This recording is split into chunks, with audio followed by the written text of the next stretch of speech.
नमस्कार सम्पूर्णलाई। म आज सिमी केलाउँदैछु। म सिमी र आफ्नै बारीमा करेसा बारीमा फलेको सिमी तरकारी केलाउँदैछु। सिमी टिप्न मलाई पकाउने बेलामै टिप्छु प्रायः जसो। र फर्सीको मुन्टा सासु आमाले टिपेर ल्याइदिनु भएको, म भित्र थिएँ, सासु आमाले फर्सीको मुन्टा टिपेर ल्याइदिनु भयो। अनि केलाउँदैछु। म चाहिँ फर्सीको मुन्टा केलाउने, सिमी केलाउने, केलाएर सिद्धे।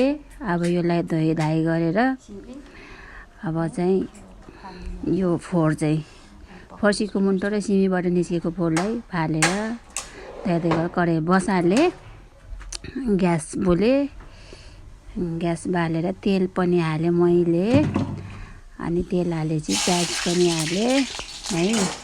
प्याज हालेपछि सिमी हालेँ र सिमी हालेपछि एकछिन पकाउने, सिमीलाई एकछिन पकाएर पाकेको अब सिमी पाक्छ भन्ने बेलामा चाहिँ हामीले यसलाई भुट्ने हो। यसमा चाहिँ हामीले केही नै हाल्दैनौँ, सादा तरिकाले पकाउने हो। सिमी पनि पाकिहाल्यो भन्दा नभन्दै फर्सीको मुन्टा हालेँ, किनकि हामीले खासै टमाटर खाएन, सासु आमाको लागि टिपेको हुन्छ। त्यही भएर हामीले एकदम सिम्पल तरिकाले पकाउँछौँ, जसले जेसुकै भन्नुहोस् है।